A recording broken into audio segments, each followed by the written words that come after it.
Michel Dumont was wrongly accused of sexual assault and sentenced to 52 months in prison. 2 years later, the victim changed her opinion on her attacker's identity, but that crucial information was never disclosed. The way I was brought up, it was obvious. There was a good chance I would be a victim because I had the whole victim pattern. A victim is someone who can hardly defend himself. You know, you may be telling the truth. It was as if my parents were saying, no, you're lying, all of this, you know. It was putting me down. I felt I was considered worthless. I was brought up very strictly. Then a lot of time I was put down. I never raised my voice. I was not the boy to seek trouble and do mischief. As soon as it was getting dark, I would go back home, do my homework and such kind of things. I was the quiet type. In 1990, Michel Dumont is 30 years old and has no criminal record. At that time, he's a licensed electrician on sick leave following an accident. He's the father of two, a little girl and a little boy. In November 1990, I was living in an apartment on Partenay Street in Boisbriand in Montreal.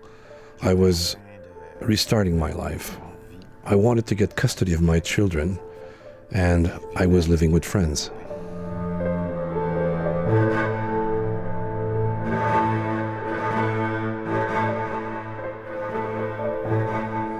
On November 17, 1990, I was with my ex-girlfriend in that apartment building. We were playing cards. I had friends. We were playing a game called The President. It's a game where there's a vice president, a president. You need 4 people to play the game. My ex was there. She wasn't playing. We were with friends. We spent the whole evening together. And then around 10 past 10 approximately, I drove my ex-girlfriend to her home. And everything happened there. While we were playing cards, a policeman drove 3 times by my place because I had gotten a 48-hour warning the night before. The policeman told me, listen, I don't want you to take your car in the streets. It's not in working condition. You know, it's dangerous. So I'm giving you this 48-hour warning. So get rid of your car, send it to the junkyard. And if you drive it, I'll give you a ticket.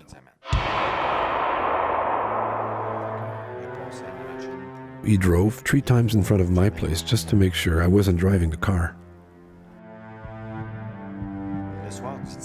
The night of the 17th, there's my ex-girlfriend who sees me that night. There's also Dominique, my roommate, and there's the janitor. I went to make a phone call at the janitor, so he saw me. He was there, he was watching hockey with his children and everything. There was also Mélanie Tardif that saw me, with Denis Saint-Arnaud who saw me. My ex's new partner who drove by to my place, who also saw me that night, with his friend Stéphane. In fact, all those people saw me between 7:30 until 11:30 p.m. While Michel is playing cards with his friends, there's a crime going on near his home. A woman is raped. According to the police, on November 17, 1990, around 7:30, I don't remember exactly the time, the police said there was a woman who was assaulted 1 block behind my apartment. 1 street separates us and a parking lot. In other words, a woman would have been assaulted and the guy would have done that with a knife. It was an assault with an edged weapon. It seemed the aggression has lasted an hour and a half. According to the victim, after exiting her car, a man would have forced her to enter her house, would have sexually assaulted her in her bedroom, and would have threatened to kill her if she screamed. Only 2 days later, she files a complaint with the Boisbriand police.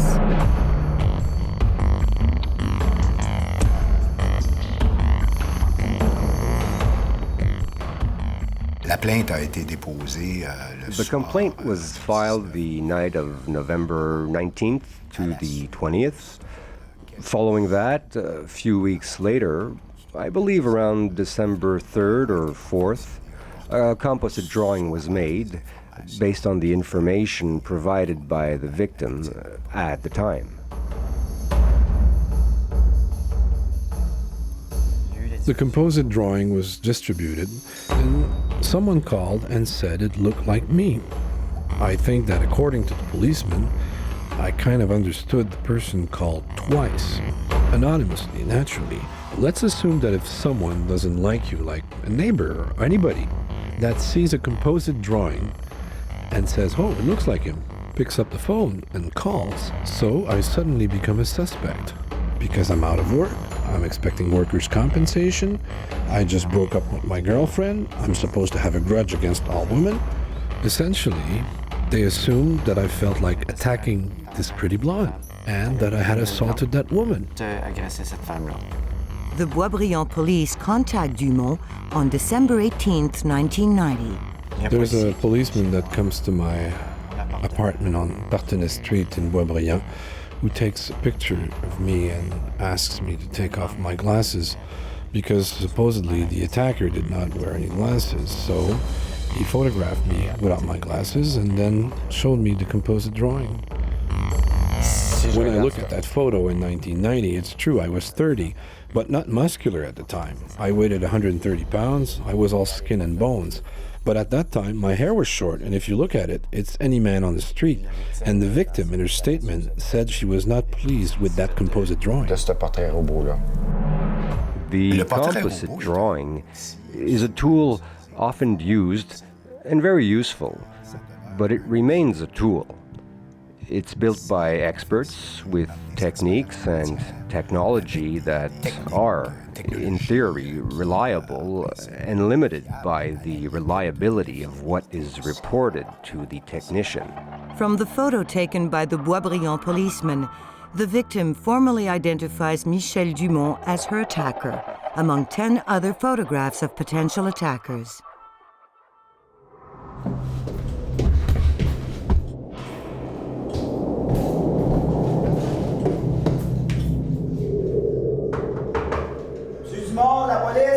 For me, December 20, 1990 is the beginning of my nightmare.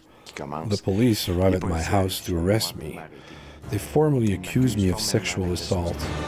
They handcuff my hands in the back, and there's a patrol car parked in front of the building where I was living. And they get me in the vehicle, and all the neighbors are watching, you know. It's humiliating. You never committed any crime, and they come and get you and arrest you, they handcuff you. From that time, you already feel that people are starting to look at you as if you were already a criminal. So it has been hell.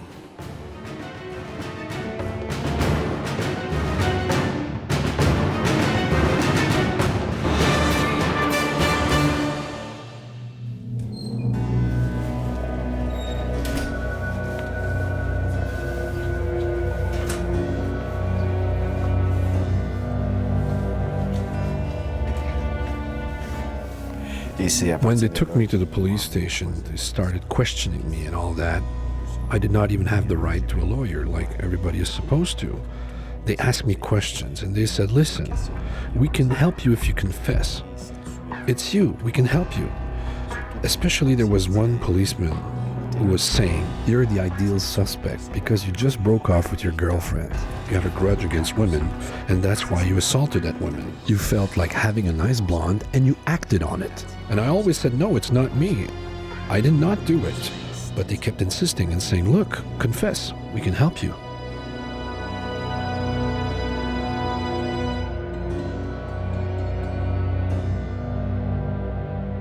After that, they took me in front of a judge in Saint-Jérôme who said I would have a bail hearing on the 21st, which meant I would have to spend a night in prison.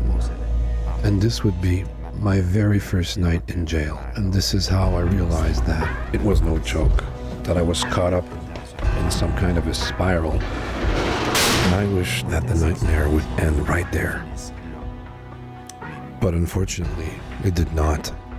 The first night, you spend it with your eyes wide open, and you check around, listen to everything. You're just unable to sleep, and whether you want it or not, you're crying, out of anxiety. Your throat squeezes, your chest hurts, and you know your hands become numb, you're stressed out. And you go through a huge amount of anxiety, and then you wonder, what is going to happen to me?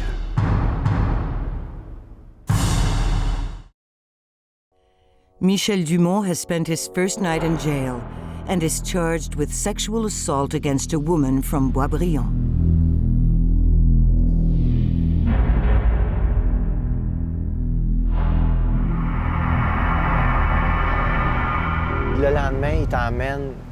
On the following day, they took me here, the Saint-Jérôme courthouse, very early in the morning, and I was tied with another prisoner. My wrist was tied with his wrist, and my ankle was tied with his ankle. They shackled me. They treat you like an animal. I looked like a monster. I felt worthless.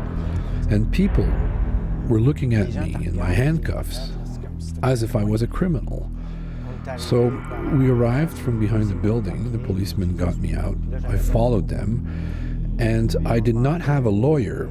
So they asked Mr. Filion if he wanted to defend me, because I didn't have a lawyer. So Mr. Filion accepted to defend me on one condition, that it was just for a bail hearing, because he was going on vacation and didn't have the time to take my case. After a long day, I got to pass in front of a judge between 5 and 5:30 p.m., and bail was granted for $5,000, which I didn't have at the time. But fortunately, my brother signed the bail bond, and he perfectly understood that if I didn't show up to court, that he would lose $5,000. 2 weeks later, Michel Dumont's preliminary hearing begins. The first time I saw the victim was at the preliminary hearing. I had never seen her before, and this is here where I saw her the first time. Here's what happens. You enter the room, and because you've never seen the alleged victim, you say to yourself, she's going to see me when she enters the room and say, wait, this is a mistake, it's not the right man. Well, no, that's not what happened. She's here to testify, and so she's in front of the judge, who asks her, do you recognize your attacker? And she says, yes, and she points at me, and this is how you're identified. And then it all starts, it all unravels. First, the testimony of the people who were with me that night, and the people who testify for her. Some of them say that they've seen me in such a shopping center without my glasses. They have no witness of the crime. They have no DNA. They have no fingerprints. They have no reliable evidence, but some vague testimony from people who say they saw me. They don't remember exactly where without my glasses. It's at that point that the decision to send the accused to trial is taken. This was Michel Dumont's case, after which followed his criminal trial that lasted 2 days, but in a sequence, not 2 consecutive days. First, there is the presentation of evidence by the prosecution, and then the defense. The trial is like a copy of the preliminary hearing with the witnesses. It's the same thing. The trial opens on April 30th, 1991. Michel Dumont presents a notice of alibi to prove he was not on the crime scene on the night of November 17th, 1990. I had 5 alibis that were all rejected by Judge Céline Pelletier. She was saying that we concerted because one of the witnesses spoke to another witness and said, was it around 7 o'clock approximately that we were with Michel?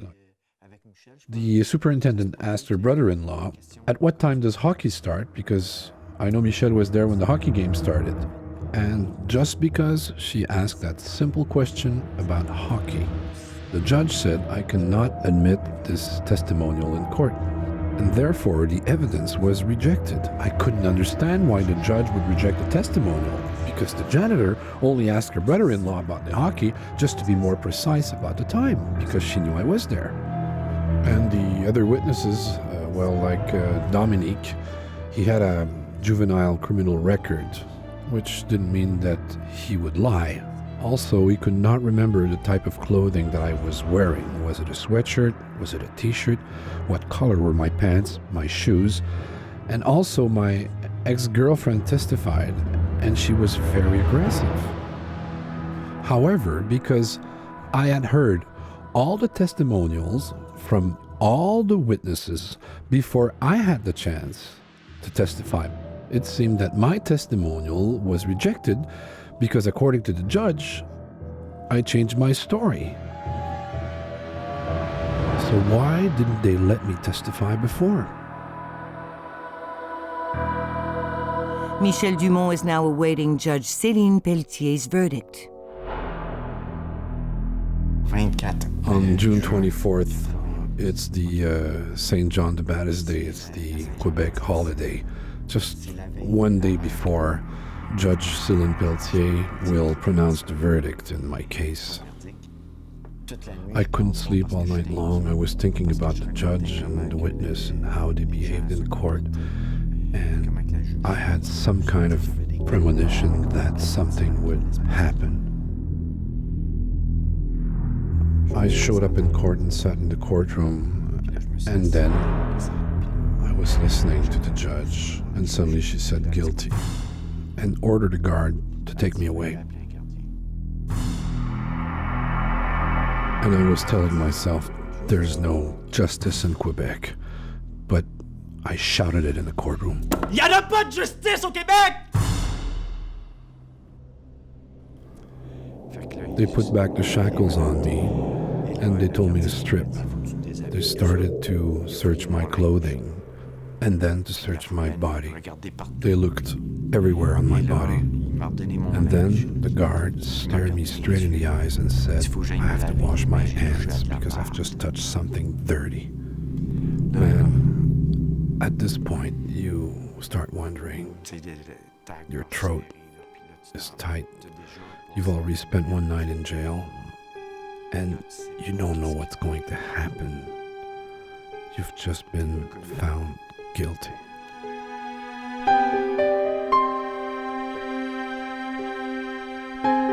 Michel Dumont is then taken to the Saint-Jérôme detention center awaiting his sentence. But during that time, the judge in charge of his case gets arrested for drunk driving. The delays caused by the incident force Michel Dumont to wait for many months before getting his sentence. The fact that the sentence was given 5 months after he was found guilty is a very long period. Moreover, since he was incarcerated. So, yes, I can tell you it's a very long time.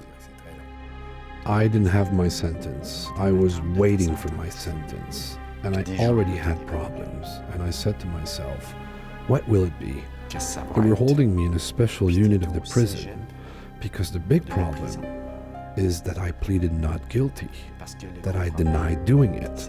And because of that, they were considering me as a dangerous offender. On January 6, 1992, Michel Dumont gets his sentence.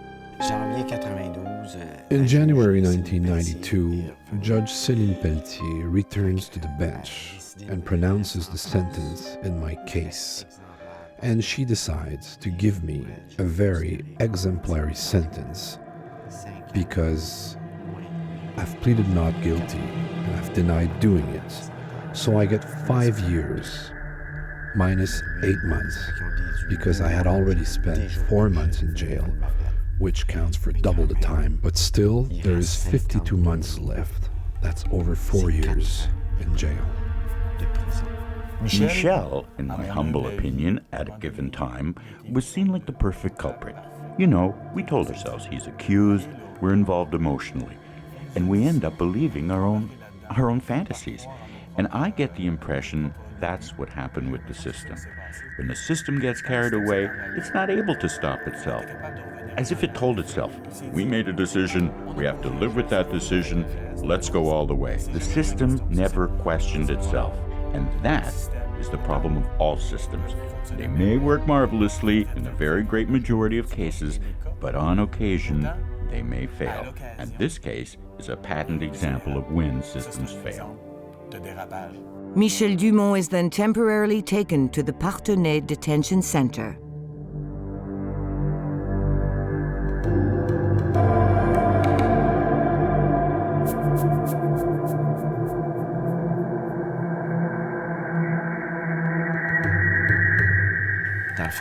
I remember sitting in that cell. I can see the whole scene again, the metal toilet. You're confined. And then you start hearing inmates say, "Hey, you know the new guy that just got in here? He's there for sexual assault. He's a rapist." "Are you sure?" Yeah, I'm sure. So we're gonna do that son of a bitch. We're gonna kill him. "Hey, you bastard, we're gonna get a hold of you. We're gonna get you." So at this point, I realize I have to make a move, fast. A guard passes by, and I tell him, "Listen, other convicts know why I'm here, and now I'm depressive. I think I may want to kill myself." So they put me on suicide watch in the health ward of the prison. And because I was appealing the decision and waiting for a bail hearing, they didn't transfer me. They kept me where I was. 2 weeks pass by. Michel Dumont's case is accepted for an appeal hearing. While waiting for the court to decide, he regains his freedom.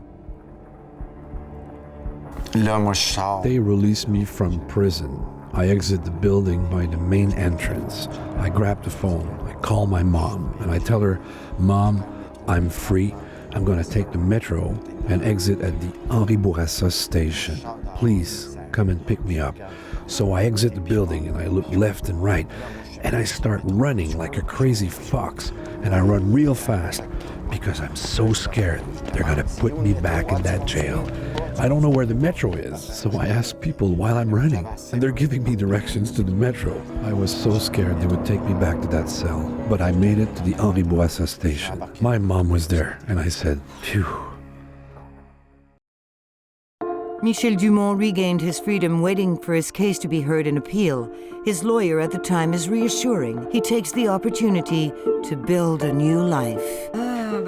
We met in an ASD group, alone, separated, divorced. I'd just been through a divorce, and Michel too. I was going there to recharge my batteries, to meet people who'd been through the same thing I had, and that's where Michel sat next to me. And he gave me his phone number. While we were talking, he wrote it on a placemat, gave it to me, and he says, "You will call me." I said, "I'm not really a caller." I said, "You call me instead." I gave him my phone number. The following day he called, and it started like that. When I met Solange, it was in November 1992, and I was already convicted. Obviously, the first night going out with her, I didn't want to tell her about my conviction. I wanted to know if I was serious about the relationship and to see if she was serious as well. But at one point in time, I was very straightforward and honest, and I told her about this conviction, and I also told her that I would appeal the charges that were against me and that I was going to win the case. When he told me, well, of course I asked questions, like, what is this? Is there a doubt, really?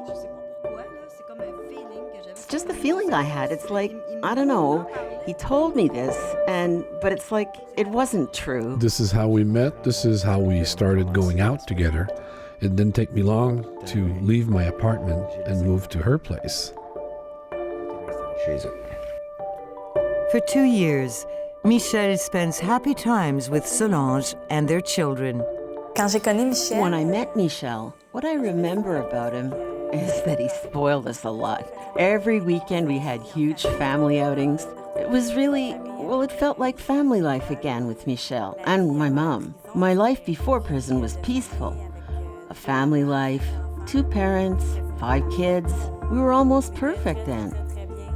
Michel Dumont's break with the legal system is short. The rejection of his appeal destroys his new life. In 1994, the appeal I made was rejected and the judgment was considered final. I told Solange, this is our last weekend together. Let's go to the beach. I know a nice place.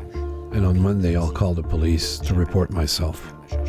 But early Friday morning, I hear someone knocking at my door. It's the police waiting for me. There were policemen all around, armed, their guns out, all around the building where I lived. And the neighbors were watching, of course, and some were standing on the fence. They were all around.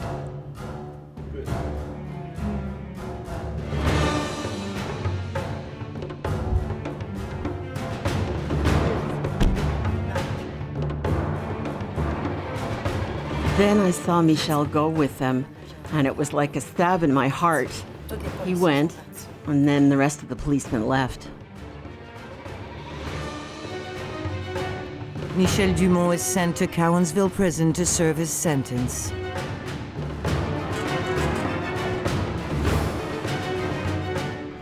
I'm scared of going to prison because I don't know what will happen to me. As soon as I arrive, people know why I'm here, and I'm facing the same problems, the same pressures, the same threats from other prisoners. I received a death threat from this big guy. He was a lifer with nothing to lose. He calls me, and he didn't feel good at all. He wanted to kill himself. He was saying, "Oh, I can't take it anymore."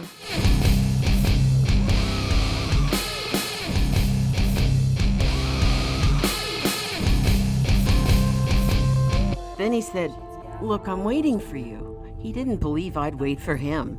He was sure I'd leave him because everybody else had. I was the only one left. I said, "No, I'm asking you to marry me. I'll prove that to you, that I love you. I'm waiting for you." The wedding takes place on December 16th, 1994. I realized that my love for Solange was giving me the strength and the confidence I needed to go through this ordeal. I said to myself, I'll make it. While Michel Dumont keeps serving his sentence in jail, he receives unexpected new evidence that questions his entire conviction. While I'm in prison, I received a community investigation report that says the victim had already told the police and the Crown that she had wrongly identified me. In that community investigation, the victim declared seeing her real attacker in March 1992 in a neighborhood video club, and admits having made a complete mistake about Michel Dumont. Moreover, that capital information would have been disclosed to the police and the Crown as of 1992. What kind of justice system do we have? How is it possible that because she told the police, but the police in the reports mentioned it to the Crown Prosecutor, so then I also saw in other documents that the Crown Prosecutor knew about it. So when the appeal finally happened, the Crown Prosecutor didn't even mention it during the appeal. That, I said to myself, is serious, because the Crown's there to make justice rule and not to convict at all costs.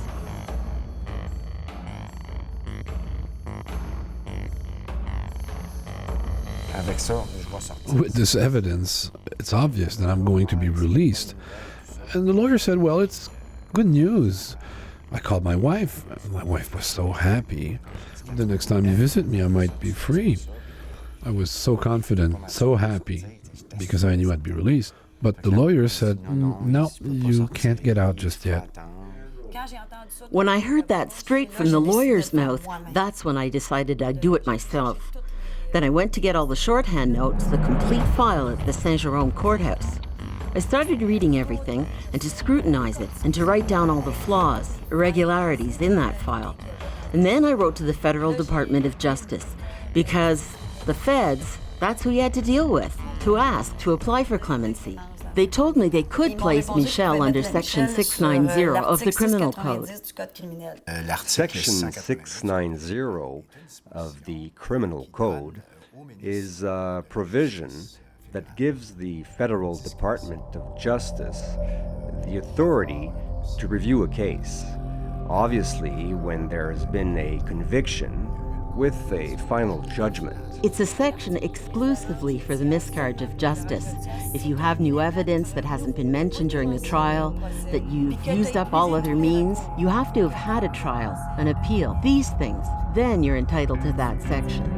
In the meantime, everything goes wrong for Michel Dumont in jail. His confinement in his cell and his refusal to admit his crime gets him beaten up worse and worse. I don't think Michel told me everything that was happening to him in prison, because sometimes when I went to see him, he looked all beaten up and bruised. Several times in jail, I was threatened with handmade weapons. They're called shanks. I was insulted, kicked, punched, beaten up. Several convicts would come to my cell, and at all times your cell door is supposed to be locked, but for some reason, someone opened it up, and it's only the guard that has the control. A convict successfully smeared some feces all over my bed sheets. How did he enter my cell? It's unbelievable that prison guards would let such things happen. To add to his problems, Michel Dumont learns very sad news. His ex-partner has sent his son and his daughter in foster families. Throughout the whole time I was in jail, my kids were sent to foster homes, and I never had a chance to see them. During these years, they grew up, they matured, but I have no memories whatsoever. And my kids were also in jail because foster homes are like jails for kids.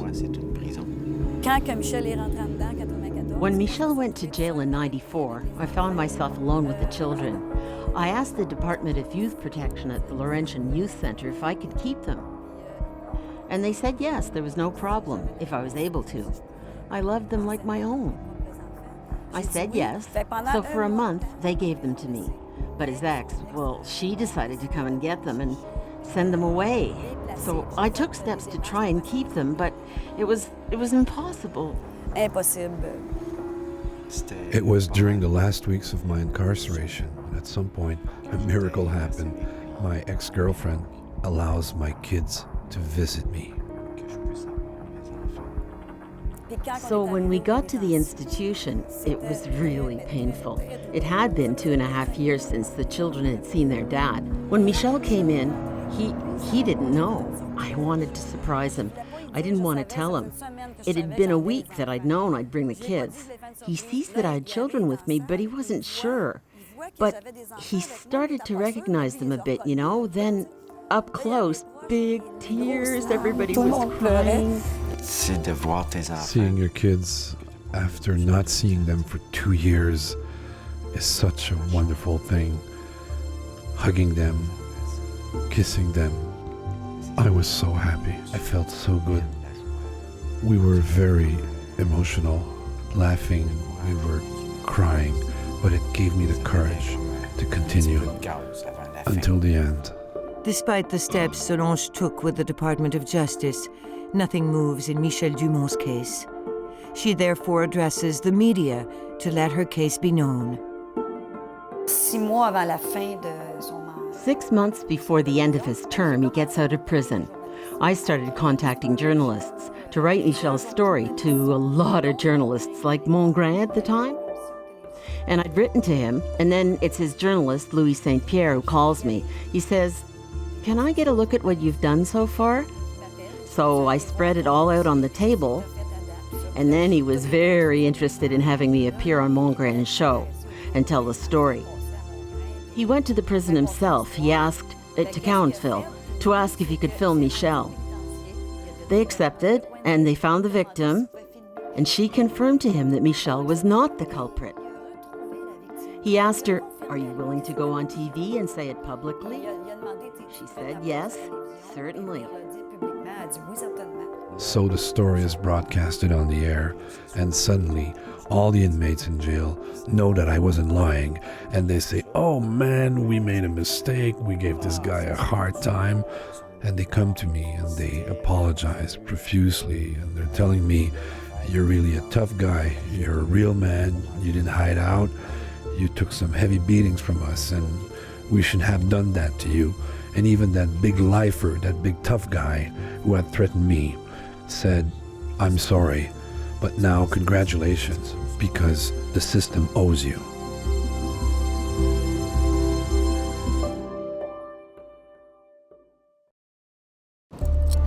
In the spring of 1997, Michel Dumont is released, having served 2/3 of his sentence, 34 months in prison. May 23, 1997. I couldn't sleep. It's 4 or 5 o'clock in the morning, and I'm wide awake in my cell. I'm just eager to get out. I didn't take my meds. I usually take Ritalin to calm me down, but I was so excited because I was going to be free. At 10 o'clock, Solange was waiting for me. I was coming out of hell, alive, standing up, walking proudly. I could have died in that hole. And as I came out, the press was there. They wanted to film me because they had heard about my story and the miscarriage of justice. They wanted to do a story about me. And as I arrived in the parking, the victim was there. At that point, I just froze, and then tears were ready to come out. I said, "She's here. She came." And then she gives Michel her hand and says, "I'm happy I came. I wanted to come tell the truth." And that's when she said that it wasn't him. She jumped in his arms and she said, "What can I do to help you?" She said, a man with so much goodness on his face. Michel Dumont's happy moment will be short-lasting. On his way to get his children, grim news awaits him. I went to get my kids. I hadn't seen them for a long time. And my ex-girlfriend told me that my son was sexually assaulted by a pedophile who pleaded guilty. My whole world caved in. And what was supposed to be the best day of my life was one of the saddest moments of my existence. I was so disappointed, so deceived when I heard that a relative close to my son, that my son trusted, had abused him, and that I could not be there to protect him like any father would have done. And the irony of it all is the aggressor pleaded guilty, served 6 months in jail. I pleaded not guilty, and I spent 5 years in jail for a crime I didn't commit. Despite these sad events, Michel Dumont's case must move forward, and a new lawyer comes into the case. I heard about this new lawyer. His name was Maître Lontin. While I was watching a TV show in prison, I called Solange and suggested she contacted that lawyer to see if he was willing to take my case. Solange contacted Maître Lontin and said, "I will prepare a file with all the information and wait for your response." 2 weeks later, he called us back and said, "I will take your case. However, there will be one condition. Michel will have to undergo a lie detector test, a polygraph." I suggested to Mr. Dumont. In fact, I asked him if he was willing to undergo a polygraph test, which seemed to me essential to reinforce anybody's conviction, especially if he had not committed the crime. Obviously, he accepted right away the polygraph test, which turned out to be absolutely conclusive, that is, negative, without restriction. Negative meaning that, according to the test, Mr. Dumont was not lying when saying he had not committed the crime for which he was convicted. In the meantime, at the Department of Justice, the investigation under Section 690 is ongoing, and Solange, on her side, continues to work for justice to be rendered. As soon as Michel got out of prison, I was happy he was out, but I wasn't 100% satisfied. I said, "That's all very well, he's out, but he still has a record, and it doesn't belong to him, that record. He has to be cleared." So I kept building the case to have him cleared. In my head, I wanted him exonerated completely. When Michel Dumont got out of prison, he was still a convict who had been accused and found guilty. He was confronted with his reinsertion into society. Now that's a challenge for anybody who has served a sentence. That reinsertion is not easy. Michel Dumont will wait months before getting his life back.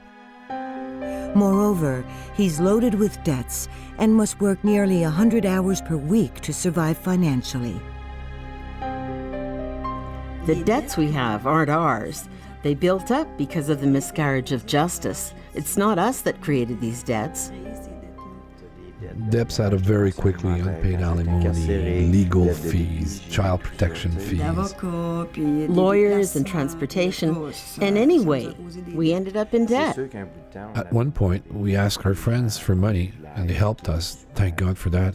I met Michel about 10 years ago, and I found that he's a person, who needs to be listened to, but also motivated and told, look, you've got through it, you're still alive, you're still healthy. I admire your courage and your resilience because I know men who probably would have shot themselves. But Michel, he kept going. He had his children like a great responsibility. So over the last 10 years, I participated in various fundraising events to help him back to a normal life. It's only in 2001, nearly 4 years after his release from prison, that Michel Dumont's case comes to a happy ending.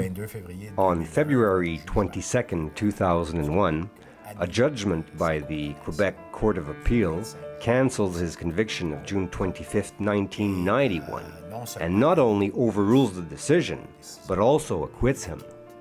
I called home to tell Solange I was exonerated from all blame. I was so happy, and she wasn't there. Wow. Where is she? Then Michel was trying to call me. I didn't have a cell phone at the time, and he couldn't reach me. So then I see him in a van driving right by where I was. I told my mom, I said, it looks like that van there. Then I get outside, I signal, he turns around, sees me, he gets out and says, the lawyer just called me. The lawyer just called me. I was cleared. And then he was crying. He was almost rolling on the ground. He says, we have to get at the lawyers. There's a big press conference. They're waiting for us.